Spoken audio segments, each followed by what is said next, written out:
Hello everybody and welcome to the video. आज हम लेने वाले हैं 11th स्टैंडर्ड का organisation of commerce and management OCM का थर्ड चैप्टर हम स्टार्ट कर रहे हैं। फर्स्ट और सेकंड चैप्टर हमारे एक्सप्लेन करके भी हो गए हैं और ये पूरा जो सब्जेक्ट है organisation of commerce and management, इसके पूरे जो एक्सरसाइज दी होती है पीछे, उसके पूरे मैंने आंसर्स भी दे दिए हैं। तो अगर आपको चाहिए तो आप डिस्क्रिप्शन में लिंक के लिए चेक कर लीजिए, आपको सब कुछ मिल जाएगा। इवन सेक्रेटरियल प्रैक्टिस, अकाउंटेंसी, सभी के आपको लिंक्स वहाँ पर मिल जाएगी, आप बस वहाँ पर चेक कर लो। ओके, नए हैं तो प्लीज़ सब्सक्राइब कर देना चैनल को, ताकि आने वाले वीडियोस के नोटिफिकेशन आपको मिलते रहे और अपने दोस्तों के साथ ज़रूर शेयर करिएगा। चलिए टाइम वेस्ट नहीं करते, फटाफट स्टार्ट करते हैं। Chapter number 3, small scale industry and business, इस चैप्टर को आज हम पढ़ेंगे। ओके, तो देखते हैं आगे इन्होंने हमें और क्या हमें समझाने वाले हैं। ये इसके अंदर हम पढ़ने वाले हैं इंट्रोडक्शन, मीनिंग एंड डेफिनेशन देखेंगे हम इसमें। देन सेकंड हम इसके अंदर देखेंगे इम्पोर्टेंस देखेंगे, एडवांटेजेस देखेंगे, चैलेंजेस देखेंगे and steps in setting up of small scale business, और आखिरी में समरी और एक्सरसाइज। ओके, इतना सब कुछ हम लोग देखने वाले हैं। तो चलिए आगे फटाफट देखते हैं। इन्होंने यहाँ पर एक एग्जाम्पल दिया है कि दो लड़के रहते हैं, अरुण एंड अनिल। उन्होंने अपना डिग्री वगैरह सब कुछ कंप्लीट कर लिया है और अभी उनको अपना बिजनेस स्टार्ट करना है खुद का, लेकिन उन्हें कुछ भी आइडिया नहीं रहती कि वो क्या करे। तो उसके बाद में उनको एक इन्फॉर्मेशन मिलती है कि गवर्नमेंट की तरफ से कुछ सेमिनार वगैरह रखा गया है कि गवर्नमेंट की तरफ से क्या प्रोग्राम्स है या नए यूथ अपना बिजनेस कैसे स्टार्ट कर सकते हैं, इसके बारे में शॉर्ट में इन्होंने एक बताया। और वो दोनों लड़के जाके उसे अटेंड करते। उसके बाद में उन्हें पता चलता है कि इंडिया में काफ़ी डिमांड है mango juice and Konkan juice की, तो एक स्मॉल स्केल इंडस्ट्री बनाते हैं वो अपने ही विलेज में। और उसके वजह से उनको जो फाइनेंशियल असिस्टेंस रहता है, तो गवर्नमेंट की तरफ से एज ए लोन वगैरह उनको हेल्प भी मिल जाती है, खादी की तरफ से, इंडियन इंडस्ट्रीज़ कमीशन की तरफ से, सब कुछ। और उसके बाद में उनका वो एक्सपोर्ट करने का भी प्लान स्टार्ट हो जाता है बिजनेस का। तो इतना शॉर्ट में बताया। आगे देख लेते हैं इंट्रोडक्शन के बारे में क्या बोला है।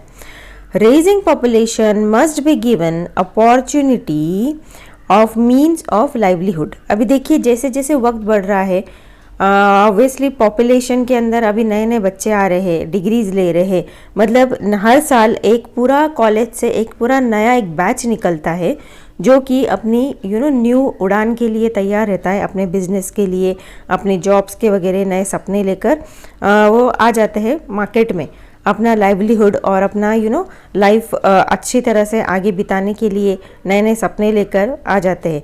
तो rising population must be given opportunity, इसीलिए जो इसी को हम बोलेंगे रेजिंग पॉपुलेशन, जो है कि नया जनरेशन हर साल आता है या नए बच्चे जो आते हैं उनको एक अपॉर्चुनिटी देना चाहिए, ताकि वो अपना कुछ जोश दिखा सकते और अपना लाइवलीहुड को कमा सके। अभी क्या होता है आगे देखते हैं। द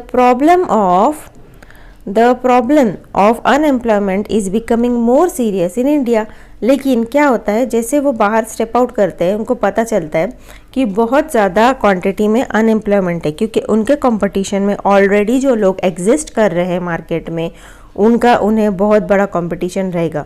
सिर्फ उतने ही लोगों को जॉब्स मिलना नहीं है, बल्कि उनके साथ साथ ऑलरेडी जो पहले कई सालों के जो लोग जिन्होंने पोजीशन एक्वायर करके रखी है, अटका के रखी है उस पोजीशन पे, वो थोड़ी ना अपना पोस्ट छोड़ेंगे कि आ जाओ आप हमारा पोजीशन ले लो, हमारे जॉब पे आप बैठ जाओ, ऐसा तो होगा नहीं, है ना। तो फिर उनको बहुत सारे चैलेंजेस फेस करने पड़ते हैं। देन आगे है, in post independence period more attention is given to the development of small scale industry. अभी देखिए इंडिपेंडेंस, पोस्ट इंडिपेंडेंस पीरियड का मतलब क्या होता है, वो वक्त जब ब्रिटिशर्स हमारे देश से चले गए थे, उसके बाद के वक्त को हम बोलेंगे पोस्ट इंडिपेंडेंस पीरियड। उसके बाद में पूरा का पूरा जो जिम्मेदारी थी वो हम इंडियंस पर ही थी कि हम हमारे देश को आगे कैसे बढ़ाए, इस्टेब्लिश कैसे करें, क्योंकि उसके पहले तो सब कुछ ब्रिटिशर्स ही ऑर्गेनाइज करते थे, है ना। तो अभी हमारा काम है कि हम हमारे देश को अगर आगे लाना है, हमारे पॉपुलेशन को सब कुछ नीड्स प्रोवाइड करवानी है, तो हम उसके लिए क्या करें। बहुत सारी चीज़ें तो हमारे देश में ही उगती है, लेकिन उसको बहुत सारी चीज़ों को एक्सपोर्ट कर दिया जाता था। तो अगर उस चीज़ को हम ही बनाए, हमारे लोगों के लिए प्रोवाइड करें, जैसे कि कपड़ा हो गया, एग्रीकल्चर तो हमारा था ही, तो बाहर से मंगाने की, दूसरे देश से मंगाने की ज़रूरत क्या है। बहुत सारी चीज़ें हम यही बना सकते हैं। बनाने के लिए क्या करना पड़ेगा, उसके लिए फैक्ट्रीज, इंडस्ट्रीज़, ये सब स्थापित करना पड़ेगा, इनको बनवाना पड़ेगा, है ना, इंडस्ट्रीज़ को। उसके वजह से क्या होगा, जॉब्स जनरेट होगी, तो नए बच्चों को जॉब्स भी मिलेंगे, पैसों की दिक्कत नहीं होगी, स्टैंडर्ड ऑफ लिविंग भी बढ़ जाएगा, पैसा आएगा तो, है ना, लोगों का लाइफस्टाइल, रहने का तरीका, रहन सहन, उसको बोलते हैं स्टैंडर्ड ऑफ लिविंग। ये मैं आपको मेरे तरफ से एक्स्ट्रा ज्ञान दे रही हूँ। Okay, however the problem of unemployment is not overcome by new industrial policies। अब देखिए, करना तो वैसे ही चाहिए था उन लोगों ने, लेकिन उसके वजह से क्या, लेकिन ये जो पोस्ट इंडिपेंडेंस के बाद में क्या हो गया, बहुत ज़्यादा मात्रा में अनएम्प्लॉयमेंट की जो संख्या थी वो बढ़ गई, लोगों को जॉब्स नहीं थी। क्यों नहीं थी, क्योंकि एकदम ब्रिटिशर्स छोड़ के चले गए, एकदम से तो हम एक दिन में तो इंडस्ट्री खड़ा कर नहीं देंगे और नए लोगों को जॉब्स देंगे नहीं, जाहिर सी बात है ना। पहले क्या होता था, हम लोग ब्रिटिशर्स के नौकर की तरह काम करते थे, तो वहाँ पर एज अ जॉब हम लोगों को मिल जाता था, लेकिन वो लोग ही चले गए, तो हमारे पास अभी क्या है ना, जब मतलब कंपनी ही बंद हो गई तो हमारे पास अभी जॉब्स कहाँ रहेंगे। बहुत ज़्यादा लोग अनएम्प्लॉयमेंट हो गए थे, इसलिए यहाँ पर ये कहा गया है कि more problem of unemployment is not overcome bye new industrial policies. अभी सीखते सीखते ही तो लोग उनको आइडिया आता है कि कैसे आगे बढ़ना है। अपनी जो इंडस्ट्रियल पॉलिसीज़ हैं वो थोड़ी सी उसमें कमियां होगी, कुछ उसे सुधारना पड़ता होगा वक्त के साथ में। धीरे धीरे धीरे ही हम सीख कर, हार कर, गिर कर, सीख कर ही एक प्रॉपर वेल इंडस्ट्रियल पॉलिसीज़ हम ला सकते हैं। एकदम से तो हम एक दिन में कुछ सीखेंगे नहीं। तो there is huge importance of farming in industry. अब इसके वजह से क्या हो गया, फार्मिंग इंडस्ट्रीज़ का जो बोलबाला था वो बढ़ गया, है ना। अनएम्प्लॉयमेंट है तो जाहिर सी बात है, बहुत सारे लोग फार्मिंग की तरफ झुक जाएंगे। Then small scale industries and cotton industries in Indian economy. तो अभी there is a huge importance of farming. अभी उसके वजह से क्या हो गया, बहुत ज़्यादा इंपॉर्टेंस किसकी बढ़ गई, जॉब्स तो थे नहीं, तो फार्मिंग की बढ़ गई, उसको फार्मिंग इंडस्ट्री बोलेंगे। स्मॉल स्केल इंडस्ट्रीज मतलब कोई भी एक सिंगल पर्सन या दो लोग मिलके भी अपने लेवल के ऊपर, अपने लेवल तक कुछ क्रिएट कर सकते हैं, बना सकते हैं, छोटी सी एकदम इंडस्ट्री या फैक्ट्री लगवा सकते हैं, उसको हम बोलेंगे। And cottage industry in Indian economy. आगे देख लेते क्या बताया इन्होंने। As far as developing country like India is concerned, it is necessary to make available the capital and other resources for small scale industries. एक minute. As far as developing country in India, India क्या है, हमारा developing country है, is concerned with it necessary to make available the capital and the resources of for small scale industry. अब देखिए developing जो word आया है इसका मीनिंग मैं आपको बता दूं। ओके, है तो सिंगल वर्ड लेकिन उसका काफ़ी डीप मीनिंग होता है। डेवलपिंग कंट्री और डेवलप्ड कंट्री में क्या फ़र्क है, ये आपको हर बार आएगा ये वर्ड, लेकिन आपको हमेशा कन्फ्यूजन होगा और ये किधर भी एक्सप्लेनेशन आपको नहीं दिया गया है। मैं आपको गारंटी के साथ बोलूँगी कि डेवलपिंग एंड डेवलप्ड कंट्री में क्या फ़र्क होता है, अभी इधर ही सीख लो आप 11th स्टैंडर्ड में। ओके, देखिए डेवलप्ड कंट्री वो होते हैं जिनका पहले तो करेंसी का जो वैल्यू होता है वो ज़्यादा होता है। ओके, हमारा करेंसी का वैल्यू इतना ज़्यादा नहीं है एज़ कम्पेयर टू दूसरे कंट्री, जैसे कि डॉलर्स का हो गया, यूरोस का हो गया। मतलब उनका $1 जो होगा वो हमारे लिए 60 रुपीज़ या 70 रुपीज़ हो गया। मतलब हमारे जेब से जब 60 एंड 70 रुपीज़ हम स्पेंड करते हैं तब जाके वो लोग सिर्फ उनका $1 स्पेंड करते हैं एक ही चीज़ पर, समझे। तो एक हो गया करेंसी का, दूसरा हो गया जीडीपी ग्रोथ, जो हमारा जो इकोनॉमिक कंडीशन है एज जीडीपी उसको कैलकुलेट किया जाता है, वो आप आगे पढ़ोगे। ग्रॉस डेवलपमेंट रेशो वो सब कुछ होता है उसमें, पूरा ओवरऑल कंट्री का डेवलपमेंट मापा जाता है। ओके, तो एज़ हमारा देश का एज़ कंपेयर टू दूसरे देश, उनका इंडस्ट्रियलाइजेशन कैसा है, या फिर वो जो कंट्री है वो ज़्यादातर फार्मिंग पर डिपेंड नहीं करना चाहिए, उनका इंडस्ट्रियलाइजेशन रेशो या उनका ग्रोथ ज़्यादा रहना चाहिए, तो वो कंट्रीज़ आगे बढ़ती है ऐसा माना जाता है, और इसीलिए इनको डेवलप्ड कंट्री कहा जाता है। और हम अभी भी डेवलपिंग कंट्री की स्टेज में, हालांकि फार्मिंग बुरा नहीं है, फार्मिंग नहीं होगा तो हमारा हम खाएंगे पिएंगे क्या, लेकिन ऐसे कंपेयर किया जाता है कि एज़ कंपेयर टू फार्मिंग जो इंडस्ट्रीज़ होती है उनको प्रॉफिट के रेशो में, अगर कॉमर्स के इसमें देखा जाए तो प्रॉफिट ज़्यादा कहाँ पर होता है, इंडस्ट्रीज़ में होता है। ओके, तो इसीलिए इसे कंसिडर किया जाता है कि जो डेवलपिंग कंट्री है वो अभी भी मतलब उनको बाकी है, कुछ और स्टेप्स लेना बाकी है ताकि वो डेवलप्ड कंट्री बन जाए। ओके, अब आगे यहाँ पर देख लेते हैं इन्होंने क्या बताया है। As far as developing country like India is concerned, it is necessary to make available the capital and other resources for small scale industry. देखिए, भले हमको स्मॉल स्केल इंडस्ट्री खोलनी है, ओके मतलब छोटी मोटी, चलो मेरा जैसा बिजनेस है, अभी मैं फेस पैक बना के अमेजोन पे सेल करती हूँ ऑनलाइन, हाँ अभी मैं करती हूँ, ये मेरे लिए क्या हो गया, स्मॉल स्केल हो गया, माइक्रो स्केल हो गया, एक्चुअली बहुत छोटे लेवल पे हो गई मैं। लेकिन ऐसे ही अगर मैंने मेरे एक प्रॉपर जो स्मॉल स्केल इंडस्ट्रीज के जो नॉर्म्स होते हैं गवर्नमेंट की तरफ से कि आपको इतना बाय इतना स्क्वायर फुट का ही जगह चाहिए, उतने बाय इतने एरिया में आपका इतना बड़ा ही प्लांट या मशीनरी लगाने चाहिए, आपके अंडर कम से कम 50 या 100 लोग काम करना चाहिए, उसको वो टाइटल देते हैं स्मॉल स्केल इंडस्ट्री। उसके नॉर्म्स होते हैं एक्चुअली गवर्नमेंट की तरफ से, कुछ रूल्स होते हैं, वो आपको फुलफिल करना होंगे, वो लोग आके चेक करेंगे और फिर आपको टैग दे देंगे कि हाँ आप स्मॉल स्केल इंडस्ट्री चला रहे हो।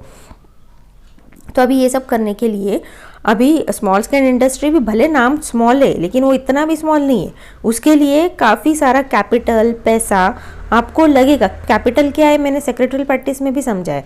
कैपिटल वो पैसा होता है जो कि जो ओनर होता है, जिसके पास आइडिया आता है बिजनेस चलाने का, वो अपने पॉकेट से कुछ पैसा लाता है बिजनेस को स्टार्ट करने के लिए। वो जो स्टार्टअप का जो पैसा होता है उसको हम नाम देते हैं capital. Okay, and other resources मतलब क्या, स्मॉल स्केल इंडस्ट्री स्टार्ट कर रहा है तो उसको जगह चाहिए, है ना, उसका प्लांट फिक्स करने के लिए, उसको मशीनरी रखने के लिए जगह चाहिए, उसको नौकर चाहिए होंगे, उसको फिर माल उसका पहुंचाना है तो उसको या तो रेंट पे लेगा या खरीद लेगा गाड़ियाँ और ट्रक वगैरह, है ना, कॉन्टैक्ट्स चाहिए, ये सब कुछ चाहिए। तो ये सब कुछ ऑर्गेनाइज होना चाहिए, है ना, उस बंदे का या जो ग्रुप ऑफ पीपल स्टार्ट करने वाले हैं वो बिजनेस।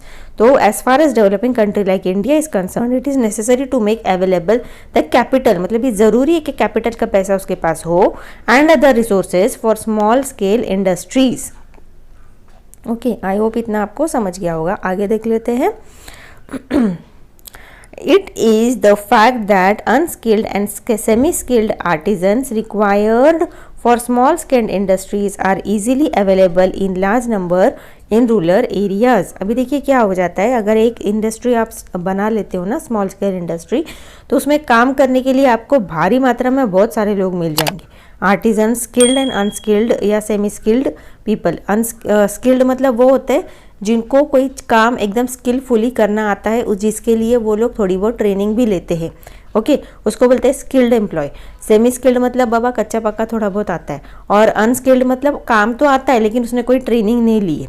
तो यहाँ पर आपको जो सिटी के अंदर रूरल एरिया में अगर आप देखोगे, sorry rural area and urban area, rural area मतलब विलेज एरिया, तो उधर वहाँ पर आपको बहुत सारे आर्टिजन्स मिल जाएंगे, अनस्किल्ड एंड सेमी स्किल्ड लोग मिल जाएंगे। ओके, आगे देख लेते हैं क्या है।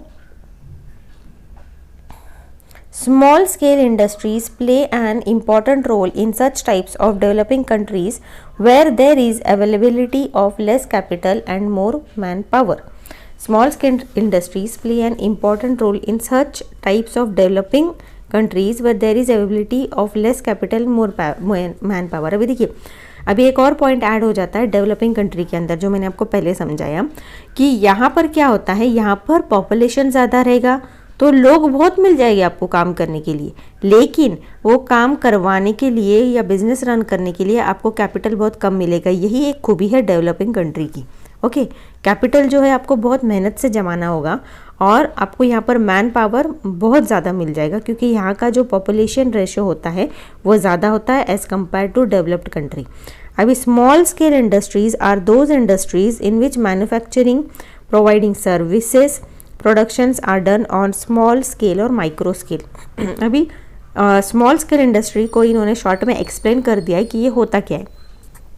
Small scale industries are those industry, ये वो इंडस्ट्रीज होती है जहाँ पर या तो कुछ बनाया जाता है, ओके, मैन्युफैक्चर किया जाता है, या फिर कच्चा माल लाके उसे प्रोसेस करके बनाया जाता है, या फिर कुछ एकदम नई चीज़ बनाई जाती है, उसको बोलेंगे मैन्युफैक्चरिंग।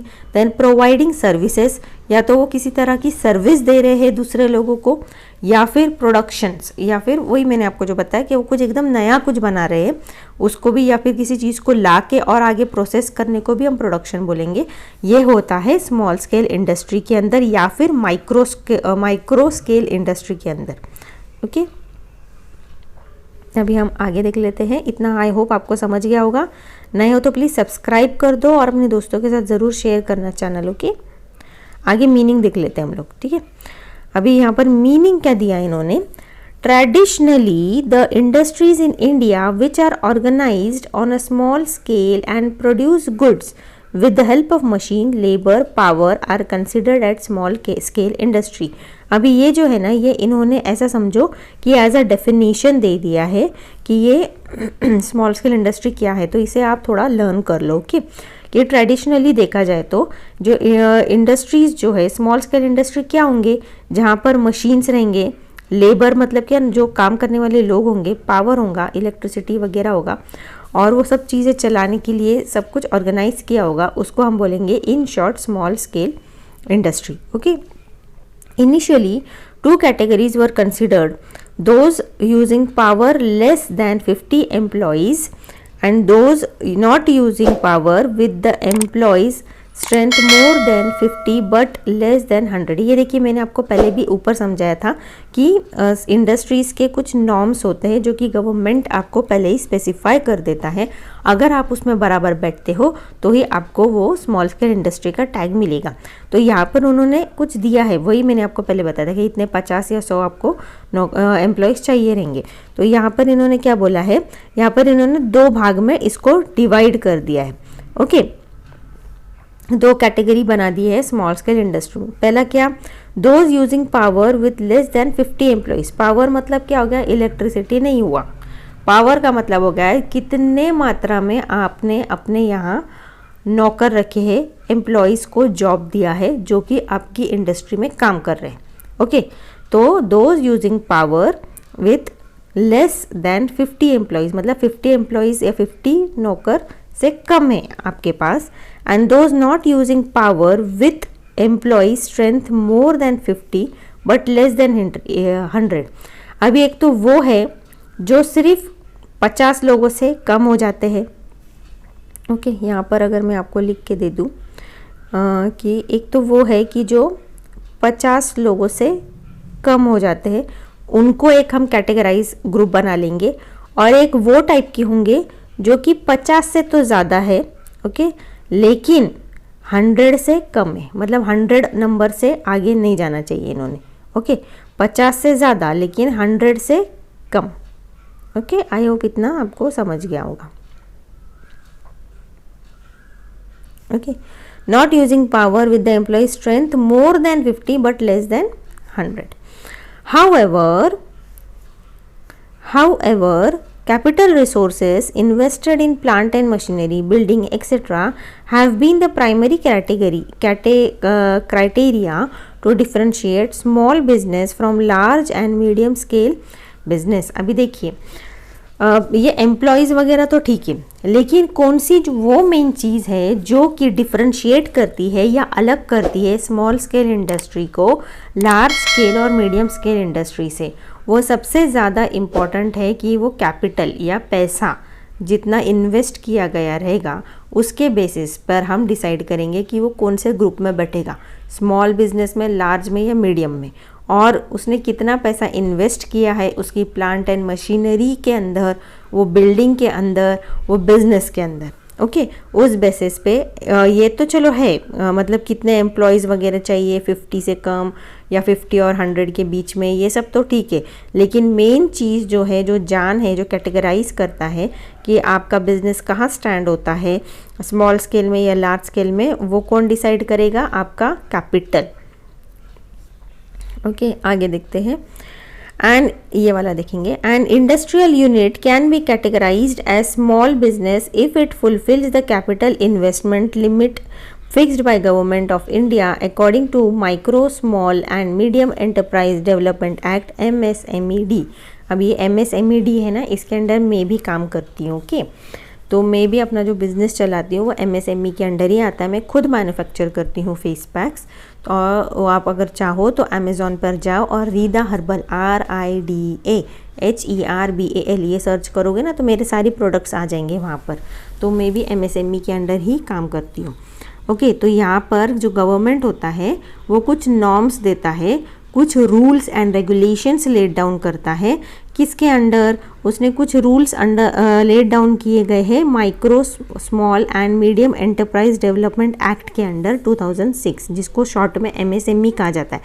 अगर आप उसको फुलफिल करते हो तो ही आप उसको स्मॉल बिजनेस या फिर माइक्रो बिजनेस आपका जो भी है वो आपको टैग दिया जाएगा। ओके, इतना ही इसके अंदर है। आगे देख लेते हैं। Business is classified into 2 sector. अभी देखिए बिजनेस जो है ना इसको इन्होंने 2 ग्रुप में डिवाइड कर दिया है। एक तो है मैन्युफैक्चरिंग सेक्टर और एक है सर्विस सेक्टर। मैन्युफैक्चरिंग अगर शॉर्ट में अगर आप देखा जाए तो वो होंगे जो कुछ चीज़ बनाते होंगे, और सर्विस मतलब जो सर्विस देते होंगे। अगर नाम से तो ऐसा ही लग रहा है, लेकिन आगे देख लेते हैं इन्होंने क्या दिया है। ओके, क्लासिफिकेशन इन्होंने दिया है। अभी पहला तो है मैन्युफैक्चरिंग सेक्टर। ये क्या बोलता है? माइक्रो के अंदर माइक्रो, स्मॉल एंड मीडियम 3 इसमें इन्होंने डिवाइड कर दिया है। ओके, तो पहला तो है माइक्रो। वो क्या बोलता है मैन्युफैक्चरिंग का? Does not exceed ₹25 lakh. अगर बहुत ही छोटा है लेवल तो उसको आप माइक्रो मतलब आप घर बैठे भी बिजनेस कर सकते हो। ओके, और वो आपका 25 लाख से ज़्यादा आपका उसमें इन्वेस्टमेंट नहीं होना चाहिए। ओके, वो उसके आगे बढ़ता भी नहीं है। और सर्विस सेक्टर के अंदर माइक्रो लेवल में किसको हम बोलेंगे? मतलब माइक्रो के अंदर भी 2 डिवाइड किए गए, मैन्युफैक्चरिंग और एक सर्विस। तो मैन्युफैक्चरिंग है तो 25 लाख के आगे नहीं जाना चाहिए, और अगर सर्विसेज सेक्टर है तो does not exceed ₹10 lakh. Service दे रहे हो आप किसी को, इलेक्ट्रिशियन का शॉप डाल दिया आपने, या फिर आप इलेक्ट्रिशियन की कोई चीज़ बना रहे हो। ओके, मिक्सर बना के या मिक्सर ग्राइंडर बना के सेल कर रहे हो, वो मैन्युफैक्चरिंग में आ जाएगा। लेकिन मिक्सर ग्राइंडर को आप ठीक करने का सर्विस दे रहे हो तो वो 10 लाख के आगे आपका नहीं जाना चाहिए। ओके, अभी दूसरा देख लेते हैं। स्मॉल स्केल के अंदर उन्होंने क्या बोला है?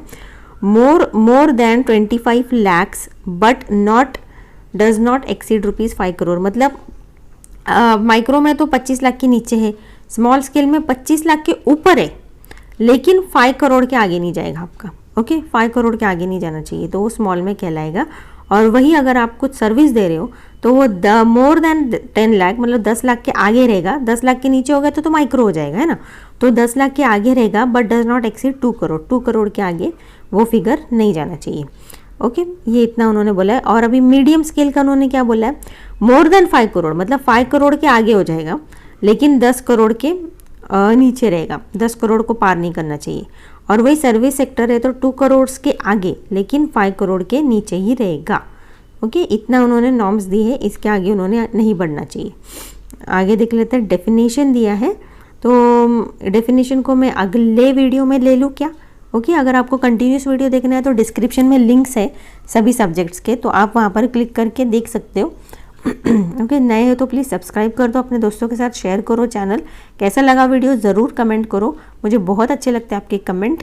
और चलिए अभी मिलते हैं अगले वीडियो में। कोई भी दिक्कत हो, प्रॉब्लम है, कमेंट करो, मैं जितना हो सके मेरे तरफ से मैं आपको हेल्प करने की कोशिश करूँगी। तो चलिए, bye bye, have a good day.